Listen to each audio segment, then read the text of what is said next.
Olá! Escolas que mantêm laços com a comunidade, realizam parcerias e promovem a troca de informações entre pais, professores, alunos e funcionários. Tudo em prol do direito de aprender. Estes foram alguns dos pontos destacados em uma pesquisa realizada em 2007 em 37 redes educativas.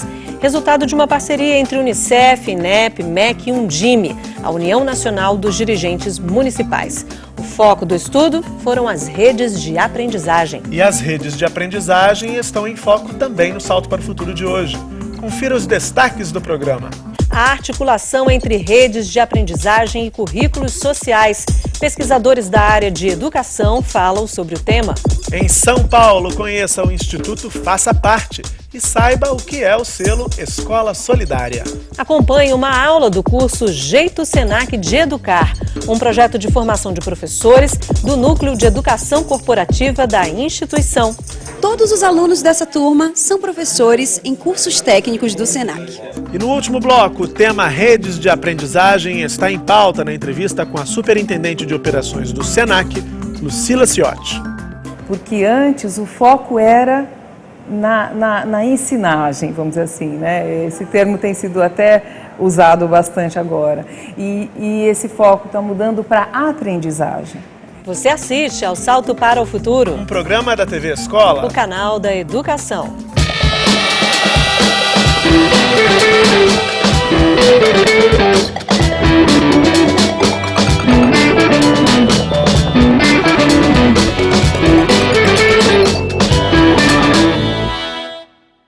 Para garantir que uma grande cidade tenha energia suficiente para todos os habitantes, é preciso uma boa rede elétrica. Para que sistemas eletrônicos possam se comunicar, é necessário que eles estejam conectados em rede. Fios fortes e muito bem entrelaçados. Este é o segredo também de uma boa rede de pesca. É verdade, a palavra rede tem diversos sentidos, mas todos trazem uma ideia de parceria, de união, de ligação, de conexão.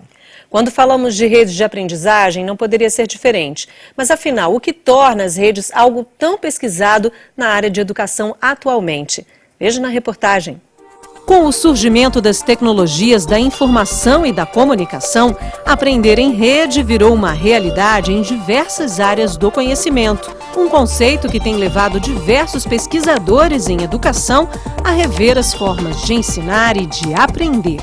Exatamente essa metáfora da rede é a mais perfeita para dizer que há uma multiplicidade de direções e que há multiplicidade de sujeitos implicados e que há reciprocidades nesse processo de comunicação. Então, o resultado dessa multiplicidade, dessa diversidade e dessa reciprocidade é o que se chama rede. Então, uma noção de rede ela é bastante cara, porque ela é exatamente uma estrutura que se auto-organiza, que bifurca, que não tem mais centralidade, ou seja, os centros são móveis, circulam entre as pessoas, objetos técnicos e o próprio conhecimento. Ao assumir que a construção do conhecimento acontece em diferentes espaços, foi preciso entender qual seria o papel da escola na aprendizagem em rede. E o primeiro passo nessa direção tem a ver com o debate sobre currículo. A escola em si já é uma grande rede, né? Porque ela é, na verdade, toda a organização de um conhecimento histórico, mas de um conhecimento também construído a cada dia. Então, o próprio conceito de currículo, o currículo é um artefato cultural produzido pelos sujeitos que fazem o espaço de aprendizagem, seja ele um espaço formal ou não formal. Então, não é porque está na moda levar o cinema para a escola, trabalhar com as memórias dos alunos, trabalhar com as histórias de vida, lançar mão das diversas mídias, fotografia, da própria literatura, das tecnologias digitais em rede, né? Não é porque está na moda, é porque essa própria escola fragmentada não aguenta mais ser fragmentada, porque as pessoas já pensam diferente, né? E a própria evolução da própria teoria do currículo também já nos apresenta outras possibilidades.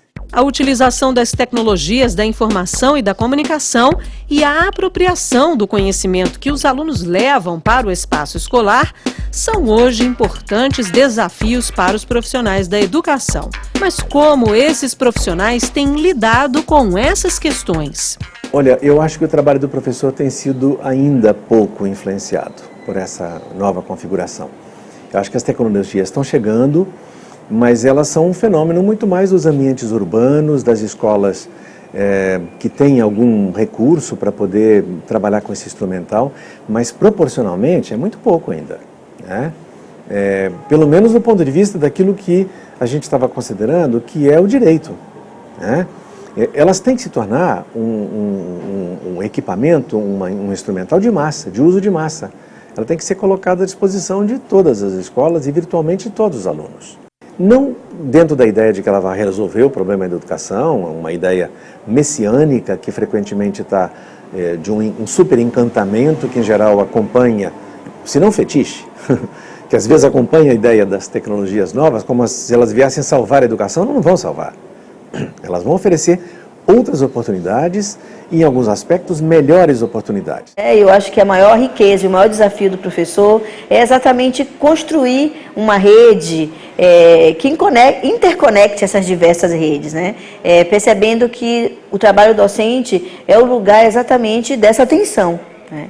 E o professor precisa lidar com isso, e ele já lida com isso.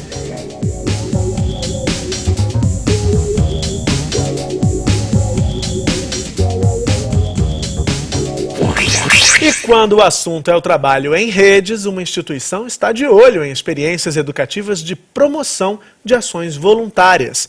É o Instituto Faça Parte, que foi criado em 2001, no Ano Internacional do Voluntariado.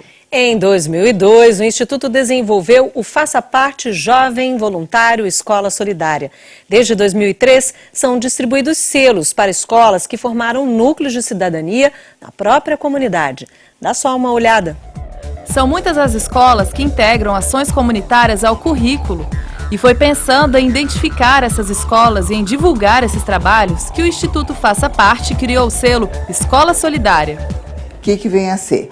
As escolas contarem para nós o que as escolas estão fazendo com seus alunos em ações de participação social desses jovens, que reforce o que eles estão aprendendo, que melhore a qualidade da educação e que, ao mesmo tempo, de alguma maneira beneficie a sociedade como um todo, um grupo de pessoas em particular. Tem ações voltadas para o meio ambiente, voltadas para exercício da cidadania, voltadas para a saúde, ações de todos os tipos, sempre ações sociais com a melhoria para a qualidade de vida da população em geral. A cada 2 anos, escolas públicas e privadas podem inscrever um projeto de voluntariado. O selo é um incentivo para que escolas de todo o país elaborem um currículo voltado para a participação social. Desde 2003, o selo Escola Solidária reconhece escolas de educação básica comprometidas com a educação solidária. A última edição aconteceu em 2011 e, olhando para este mapa, a gente pode ter uma ideia do alcance desse projeto. Espalhados por todos os estados e o Distrito Federal, estão as 3.039 escolas reconhecidas pelo selo em 2011. E um desses pontos representa a Escola Técnica Estadual Professor Camargo Aranha, em São Paulo, que mantém o selo desde 2005. Um dos projetos da escola acontece por meio de uma parceria entre o curso técnico em administração e um orfanato da cidade. A cada semestre, um novo grupo de alunos vai lá ao orfanato e desenvolve um projeto, né? Ele dá continuidade, ele é um projeto sustentável, o orfanato gosta bastante dessa parceria, mais do que um assistencialismo, é uma oportunidade dos alunos desenvolverem parcerias que serão importantes para auxiliar o orfanato no seu dia a dia. A Escola Técnica Estadual Professor Camargo Aranha e todas as outras reconhecidas como escolas solidárias entram para um banco de dados. A criação de redes de aprendizagem é outra ação do selo Escola Solidária. Veja, tem 2 conceitos aí de rede, né? Um, que ela mesma está construindo lá na comunidade local dela, para que ela possa trazer essa contextualização do currículo, para que ela possa fazer essa contextualização do currículo. E a outra é ela participar de uma rede, um ambiente de aprendizagem, né, um ambiente colaborativo de aprendizagem, onde ela conta essa experiência num meio em que todas as escolas também estão, que foram certificadas e reconhecidas, contam, e elas podem comentar o projeto da outra. Elas podem, por exemplo, então, se uma escola do interior do Paraná e trabalha com ensino médio e educação e meio ambiente, por exemplo. Ela pode saber o que está acontecendo ali próximo, ou lá na Bahia, ou lá no Rio Grande do Norte. Assim, ela tem essa possibilidade de poder fazer o filtro que ela quiser, encontrar outros projetos, né, fazer a busca que ela quiser, para que ela possa melhorar, repensar, traduzir, contextualizar novamente a prática dela, colocar os alunos em contato, de repente, com alunos daquelas outras escolas, né? Então, todo esse ambiente, né, acho que a plataforma possibilita esse trabalho de colaborativo mesmo entre as escolas. Hoje em dia com a internet é muito fácil e a internet permite que uma tome conhecimento do que a outra faz, que pergunte como foi, quais foram as dificuldades, quais foram os sucessos alcançados. Então isso multiplica o trabalho executado e faz com que cada vez mais o voluntariado educativo entre na vida dos jovens e eles entendam que quando eles forem para o mundo adulto, eles não só teriam que ser bons profissionais, pagar impostos, cuidar da família, como fazer algo para a comunidade. O Instituto Faça Parte mantém parcerias com outras organizações que desenvolvem projetos com escolas. E o Instituto Querô é um deles. O Instituto Querô é uma UCIP, onde a gente tem por objetivo oferecer formação em audiovisual e cidadania para jovens da região periférica da Baixada Santista. Essas atividades acontecem em uma formação de dinâmicas de grupo, dinâmicas de sonhos e realização de vídeos dentro das aulas. A gente gosta muito desse projeto porque eles conseguem ter uma articulação interessante na cidade. Então ele consegue, por meio até do protagonismo juvenil dos próprios alunos que participam, formar alunos protagonistas que vão se utilizar dessas ferramentas de comunicação para construir um mundo melhor. Muita gente tivesse a mesma oportunidade que a gente tem de ver, de conhecer e saber o quanto é legal, seria muito interessante não só para uma escola, mas para a sociedade, entendeu? Porque a gente pega uma profissão que ninguém imagina, entendeu? E eu sou uma das pessoas das quais vou ficar fanática. Na rede mundial de computadores, bilhões de equipamentos estão conectados, com informações compartilhadas a todo momento. Mas como tecnologia e cidadania dialogam nesse mar de informações? Esse é um dos temas do Contexto, com o professor da Universidade Federal do ABC Paulista, Sérgio Amadeu da Silveira.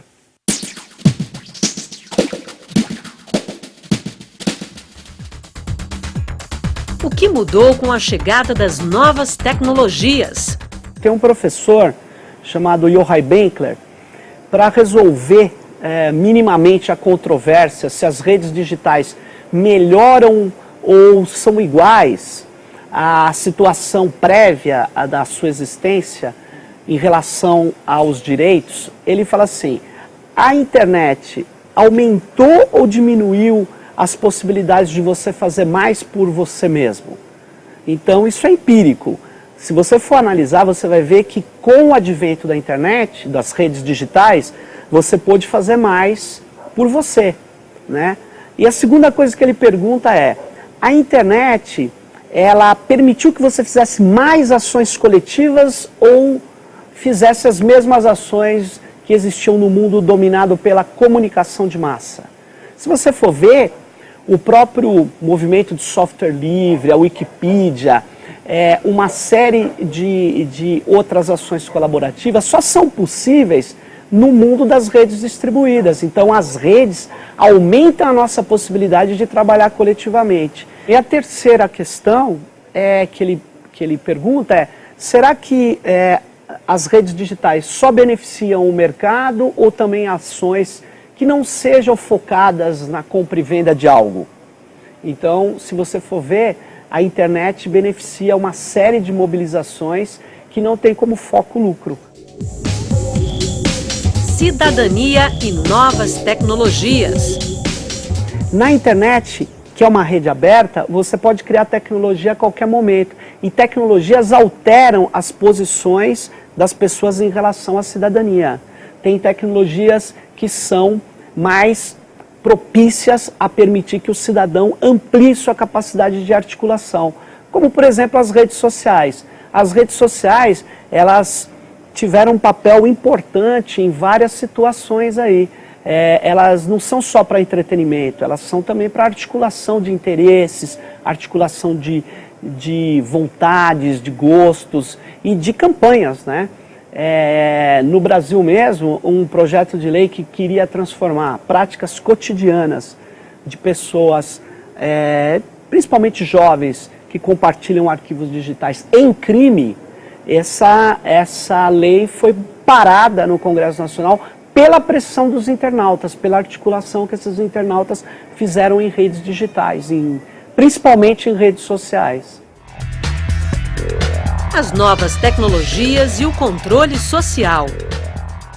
A internet, ela permite que você atue sobre o poder público também. Por exemplo, o Estado hoje, não basta organizar um governo eletrônico, colocar serviços à disposição da população, porque o Estado hoje tem condição de abrir os seus dados para a população, abrir as suas informações, porque hoje um computador tem uma capacidade de processamento que é fantástica. Você, com um software que a gente chama de mineração de dados, data mining, você consegue ter uma cópia do banco de dados do governo e fazer as correlações que você quiser na sua máquina. Então, essa possibilidade de mais gente olhando, ela não é ruim para o poder público, ela é boa.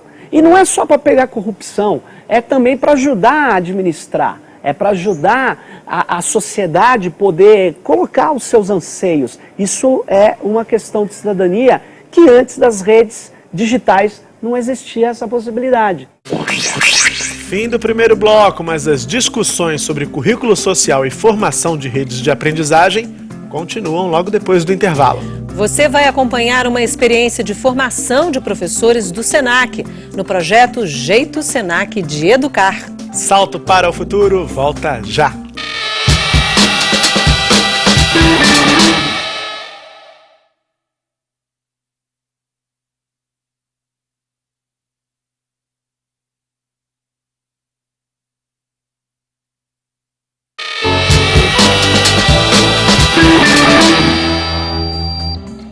Estamos de volta com o segundo bloco do programa de hoje para falar sobre o papel da mídia na articulação das redes de aprendizagem. E quem fala desse assunto no contexto é o coordenador da área de Comunicação e Informação da Unesco, Guilherme Canella. Acompanhe.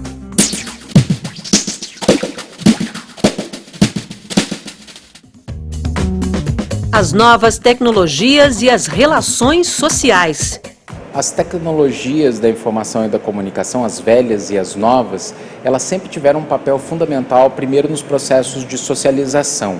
O papel dos jornais, por exemplo, na constituição das democracias, sempre é lembrado de maneira muito significativa como elemento socializador e articulador das democracias nascentes. Com a profusão das tecnologias com o passar dos anos, primeiro rádio e televisão e agora as chamadas novas TICs, esse papel só potencialmente aumenta. Por que potencialmente? Porque esse papel será tão mais significativo quanto mais estratégico for o uso das tecnologias nas relações educativas. O papel articulador das novas tecnologias. A minha impressão é que como eu dizia, há um grande potencial nessa colaboração. O conceito de redes, e sobretudo agora de redes sociais, né, as diversas aí que estão presentes, ele é sobretudo um conceito de articulação de diferentes indivíduos, de diferentes seres humanos. Agora, para que essa articulação que já está presente, já existe nas mais diferentes esferas das nossas vidas cotidianas, através das nossas relações com as redes que existem, não é uma única rede, mas as várias redes, para que isso possa também ter um impacto e se espraiar para o mundo da educação, nós vamos precisar de método. E aí eu diria que os métodos não estão tão claros. Nós precisamos ter mais esforço de construção de conhecimento para entender como é que esse potencial brutal que pode advir de um uso eficiente das redes presentes, das várias plataformas que estão dadas pela internet, como é que esse uso pode ter um efeito multiplicador de qualidade aprofundado na educação. Experiências com novas tecnologias no mundo. A nossa impressão como Unesco é que em vários lugares do mundo há um investimento razoavelmente interessante na formação em serviço mas o professor em formação na universidade tem deixado a tecnologia um pouco de lado, o que precisa ser visto com atenção. O segundo elemento é que nós precisamos envolver, e os países que têm sido mais bem-sucedidos têm feito isso, nós precisamos envolver a direção da escola nessa discussão. Se o gestor da escola não tiver claramente comprado a ideia de que as TICs são relevantes, a tendência é que elas sejam menos utilizadas e utilizadas de maneira menos eficiente. E o último elemento, só para priorizar, né, 3 grandes questões, e aí de novo olhando para as boas práticas que existem internacionalmente, é que a comunidade, pais e alunos têm muito a oferecer nessa discussão, sobretudo os alunos. Esses atores precisam estar unidos nesse processo, porque a tecnologia cada vez mais faz parte da vida de todo mundo. E se a gente está falando de redes de aprendizado que vão além dos muros da escola, os diferentes atores da sociedade têm a sua contribuição a dar, e a escola precisa ser um elemento de aglutinação dessas contribuições. Então, para resumir, as boas experiências que nós temos visto por aí são experiências que buscam aglutinar as percepções que são complementares desses diferentes atores. No início do programa de hoje, a gente falou sobre a pesquisa Redes de Aprendizagem. O estudo foi realizado em 2007 com o objetivo de descobrir as características de 37 redes municipais de ensino fundamental. As redes foram selecionadas com base no cruzamento de dados econômicos e sociais dos alunos. Alguns dos números contrariam a ideia de que escolas em regiões de baixo índice de desenvolvimento humano teriam avaliações escolares insatisfatórias. Além de mostrar resultados positivos em regiões de baixo IDH, a pesquisa também inspirou a realização de um documentário que você vai conhecer agora.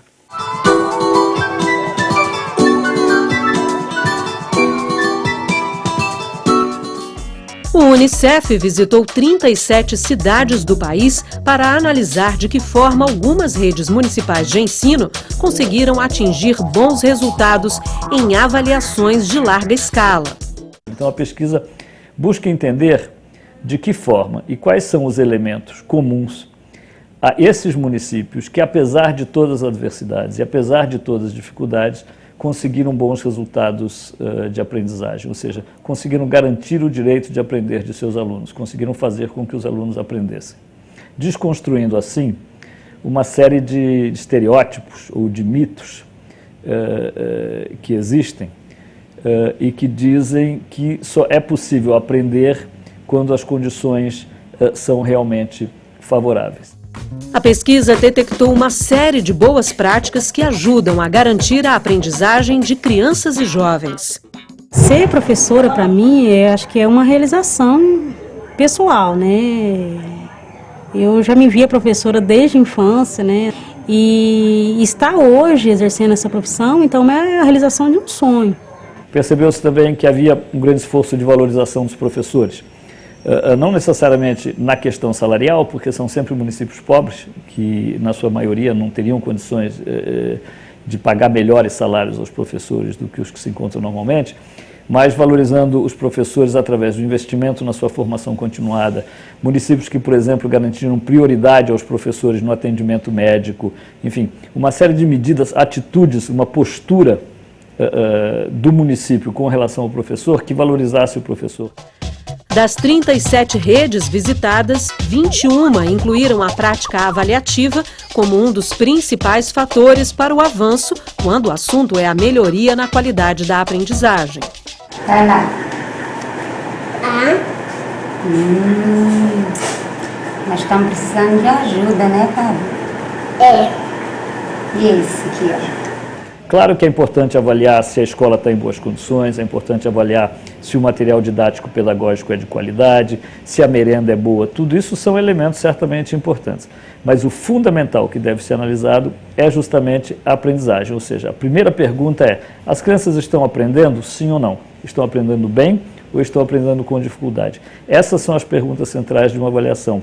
E todas essas redes municipais que conseguiram bons resultados tinham essa preocupação e, na medida em que respondiam essa pergunta, encontravam maneiras de melhorar o seu desempenho.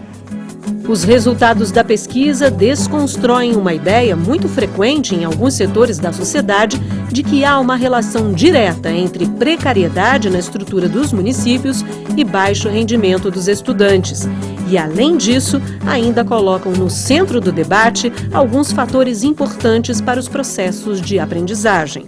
Eu acho que a grande descoberta é que a rede física por si só não resolve. Ela tem que existir, ela tem que funcionar. É claro que tem que haver bons canais de comunicação entre as escolas, com a secretaria. É claro que o equipamento e o material tem que chegar. É claro que a merenda tem que chegar na hora certa e com qualidade. É claro que as escolas têm que estar em bom estado, que o ambiente escolar precisa ser positivo. É claro, sem isso não funciona. Mas isso por si só não resolve a questão da aprendizagem.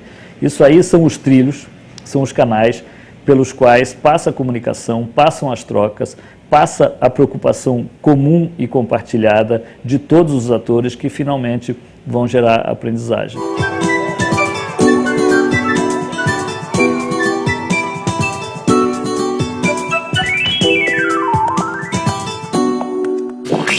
As redes de aprendizagem também estão presentes na formação profissional. Por isso, a gente vai conhecer uma experiência realizada pelo SENAC, instituição que oferece cursos em mais de 2.900 municípios do Brasil.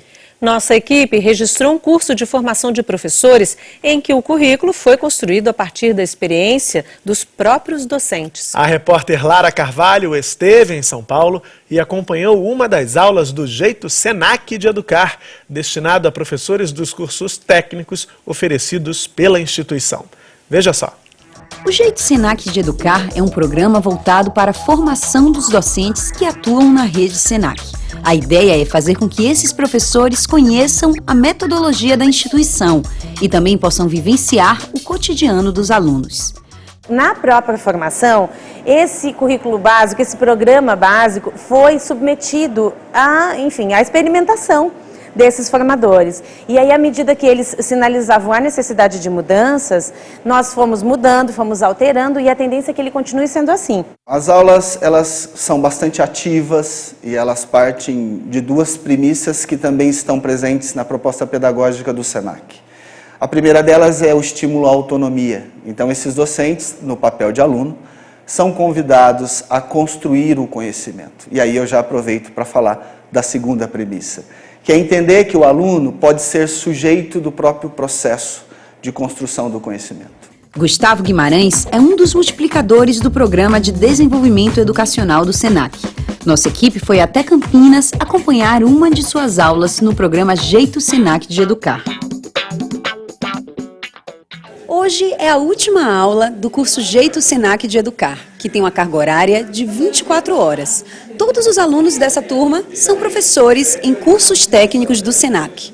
Apesar de eu vir de uma área da psicologia e da educação, mas quando a gente entra numa instituição, a gente precisa saber também a proposta dessa instituição, né? O que ela pensa, a educação, como ela pensa que os professores devem atuar numa sala de aula. Então, acho que a importância é justamente essa, né? Esse embasamento teórico, prático que nós temos aqui, ele dá um alicerce para as vivências que nós já temos como docente. Então, eu acredito que fora, em sala de aula, com os alunos, nós conseguimos valorizar mais o conhecimento que eles já trazem no dia a dia deles e construir esse conhecimento junto com os alunos. Durante a aula, o professor discutiu conceitos e exibiu um trecho do filme O Alto da Compadecida. Para o docente, o que a gente tem percebido, é a quinta turma que eu conduzo, é que ele se sente um pouco mais, eu não diria acolhido, porque não é a expressão mais correta, mas ele se sente mais à vontade, até mesmo para ousar, para pensar como desenvolver as suas aulas, que possibilidades são essas que atentam quanto aos seus estereótipos de educação, que ora versam sobre uma educação tradicional. Então ele se sente talvez mais bem-vindo. No final do curso, composto por aulas presenciais e à distância, a turma demonstra satisfação com o resultado. Além de deixar os conceitos mais claros, usar outros métodos, fugir um pouco do tradicionalismo de depositar somente as informações. Saber outras formas, ver com eles, os alunos poderem protagonizar esse aprendizado? Foi extremamente importante, acho que é unânime isso entre os professores, essa troca de experiência entre docentes de áreas diferentes, nos colocarmos em papel de aluno, que há um certo tempo não fazemos isso, aprender novas metodologias, novos olhares e estabelecer também essa integração, né, entre os profissionais da instituição.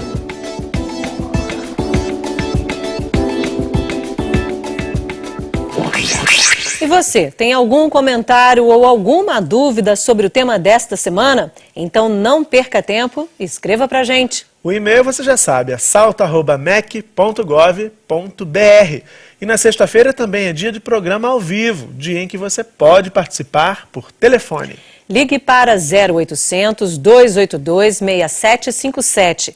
Enquanto isso, a gente vai para mais um intervalo. No terceiro bloco, você é nosso convidado para acompanhar uma entrevista com Lucila Ciotti, pesquisadora da área de ambientes virtuais de aprendizagem e também superintendente de operações do SENAC. Se num passado nem tão distante assim nós tínhamos o professor como a fonte, hoje nós temos o mundo como a fonte.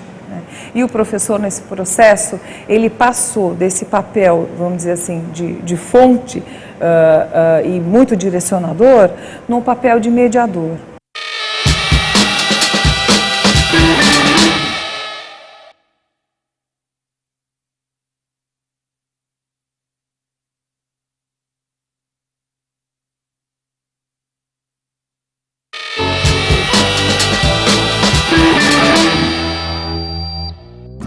O terceiro bloco do Salto começa agora com uma entrevista sobre redes de aprendizagem, aliás, tema do programa de hoje. Acompanhe uma conversa com Lucila Ciotti. Quem apresenta melhor a nossa convidada é a repórter Carla Freire.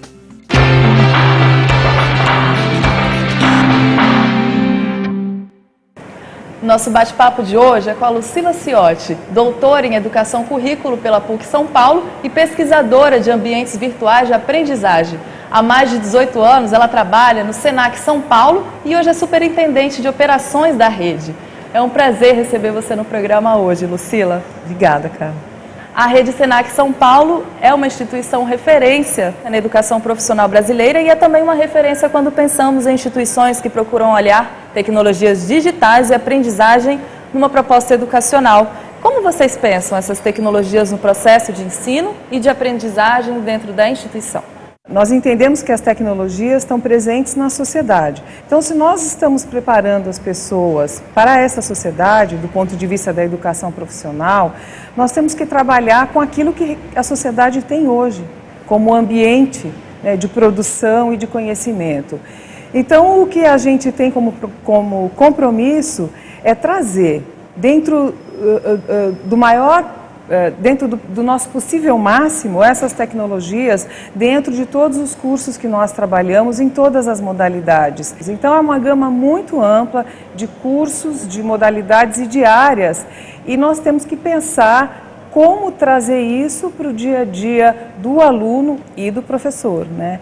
E não só na sala de aula, em laboratórios, mas em outras vivências também, em espaços onde o aluno possa trabalhar o seu aprendizado de forma mais autônoma, como em bibliotecas. Enfim, a gente procura ter uma série de recursos, né, para o aluno, para que ele possa estar em contato com a tecnologia e fazer uso da tecnologia na sua vida pessoal e profissional da melhor forma possível. E para essa tecnologia fazer parte da vida profissional e pessoal, qual deve ser o papel dessas tecnologias da comunicação e informação nos diferentes espaços de aprendizagem, não só no SENAC, mas na vida?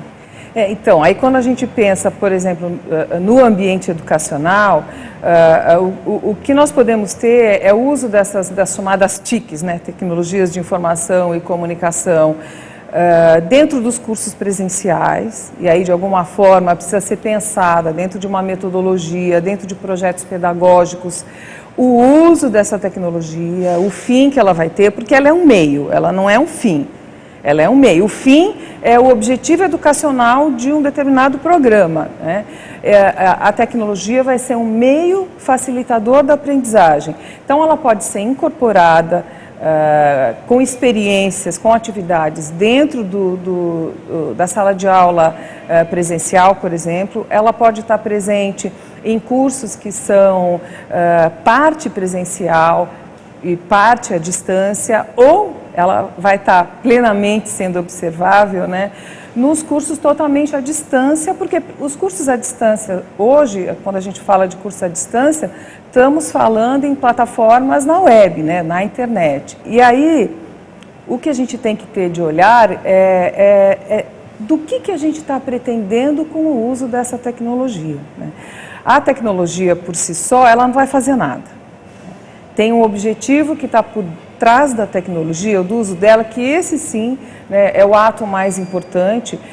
Então, o que é esse objetivo? A gente está falando desde trabalhar determinados conteúdos importantes, né, determinados conhecimentos importantes para a formação individual e profissional de uma pessoa, de um conjunto de pessoas, assim como alguns conceitos que a gente pode explorar em algumas plataformas que estão em ambientes virtuais. Então, a gente pode falar da facilidade de contato com grupos que estão ali ou estão em outros locais. A gente pode falar da facilidade de arquivar grande número de informações, e isso a plataforma virtual possibilita. A gente pode falar da possibilidade de atividades em sincronicidade, né, com locais diferentes. Então, tem uma série de capacidades que estão na estrutura desses ambientes que elas podem ser utilizadas, são potenciais, né? O que vai fazer que elas sejam utilizadas e desenvolvidas vai ser essa consciência sobre elas e como fazer o uso, né? Como essa equipe pedagógica faz uso disso, né? E quando se utilizam as tecnologias nas práticas pedagógicas, existem também mudanças no currículo? Quais são elas? Aí a gente entra um pouco no conceito de currículo, né? Se a gente disser que simplesmente incluir num currículo o uso de computador, temos acesso a computador, talvez a gente não esteja mudando nada nesse currículo. Talvez o que possa estar acontecendo é, em vez de um aluno fazer uma redação escrita à mão, ele faça uma redação no Word, né, escrita no computador. Isso é uma mudança? Isso é uma forma, talvez, do aluno saber operar, né, a máquina. Mas, em termos de uma transformação educacional, o que a gente precisa ficar atento é que existe sim uma possibilidade, talvez, de repensar o ensino tradicional, e isso muito se fala, né, hoje, nesse aspecto, dentro da educação, da gente ultrapassar o modelo, que era um modelo de transmissão de conhecimentos, para a gente partir para um modelo de aprendizagem coletiva. Então, como hoje o que se deseja é esse ambiente de compartilhamento, né? Claro que qualquer curso, ele vai ter um roteiro, ele vai ter determinados conteúdos que são escolhidos para trabalhar, mas hoje não se deseja mais que as aulas sejam, né, um professor que entra em sala de aula, escreve tudo na lousa e resolve o que é a verdade do conhecimento. O mundo é um mundo sem fronteiras que está muito além disso. Então, eu acho que a tecnologia nos auxilia a pensar como ultrapassar esse modelo. Eu acho que a gente tem obtido isso na prática. E o currículo, quais são as mudanças? Queria que você me falasse, entrasse mais especificamente no currículo, nessas mudanças geradas pelo uso da tecnologia digital.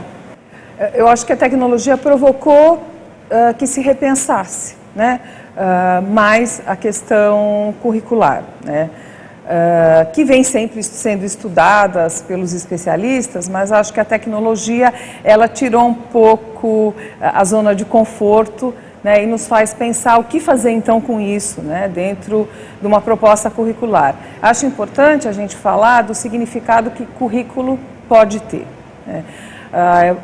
Partimos do princípio que o currículo não é uma coisa estanque, fechada, pré-determinada e sem nenhuma possibilidade de ser flexível. Ao contrário, né, a gente entende o currículo como uma eleição de aspectos possíveis de serem tratados, mas que podem ser expandidos sempre. E eu entendo que um aluno, na medida que ele entra no espaço educacional, ele já está fazendo o currículo dele.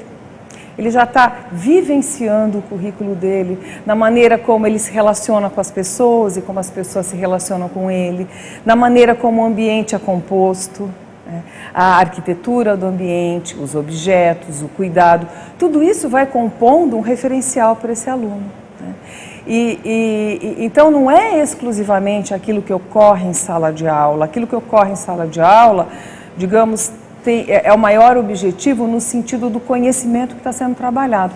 Mas todas as relações que se dão no entorno disso, elas estão fazendo parte desse currículo desse aluno. Então, quando a gente olha por aí, o currículo, quando ele tem em sua composição as tecnologias digitais, ele pode promover essa expansão de uma forma talvez mais rápida, porque a gente realmente acaba podendo ultrapassar essas barreiras físicas, essas barreiras de tempo, as barreiras talvez de arquivo de informações, né? O que um aluno pode organizar como informações virtualmente não tem limite praticamente. Então são possibilidades que a gente traz, que a gente agrega ao que a gente já fazia, né? E, Lucila, muito se fala em redes de aprendizagem. O que são essas redes? O que caracteriza uma rede de aprendizagem e qual a importância dessas redes na formação do aluno?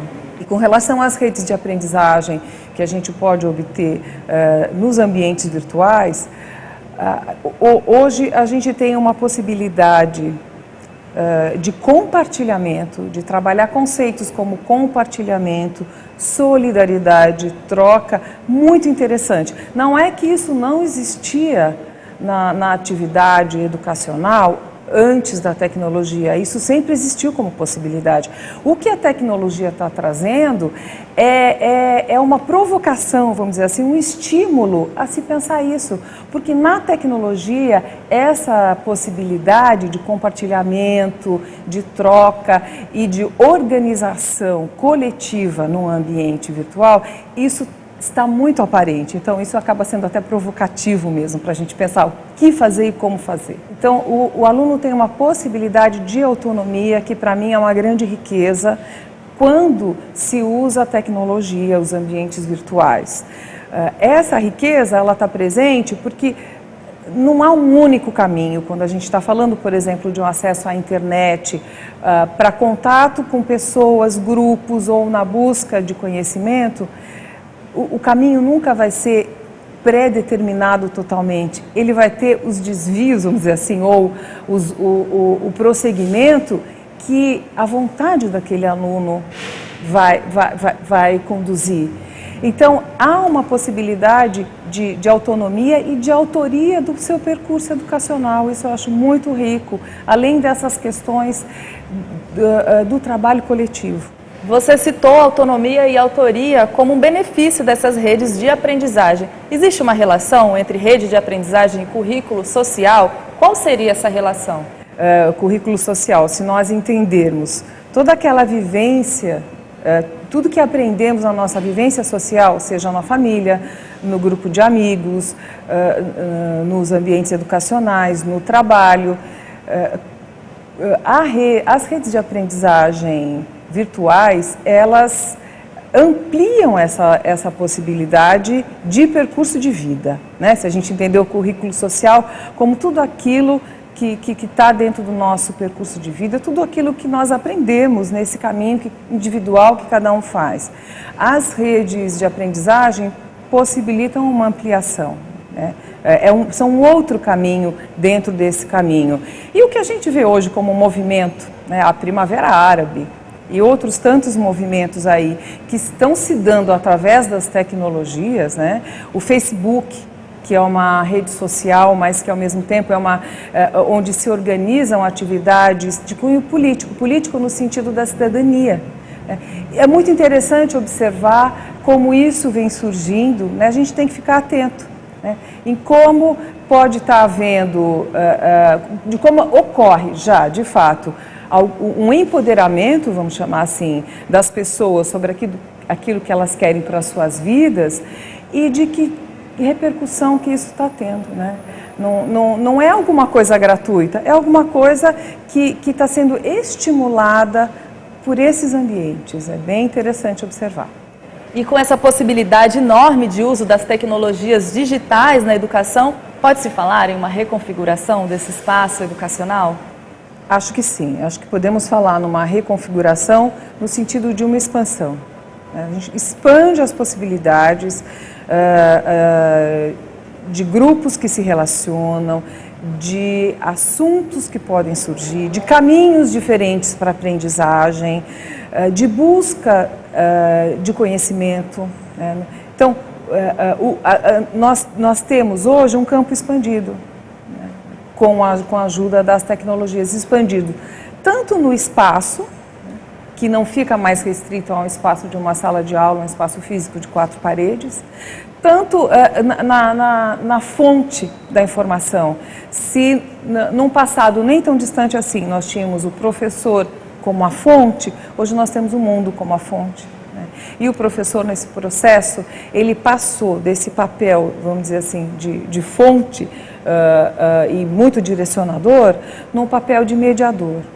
Então, o professor vai ter esse papel de estímulo para o aluno, né, na abertura de todas essas possibilidades que o aluno tem de buscar o seu conhecimento, sempre orientado, porque o papel do professor é, inclusive, mostrar aquilo que tem de bom e aquilo que tem de ruim, que tem de lixo no mundo virtual, né?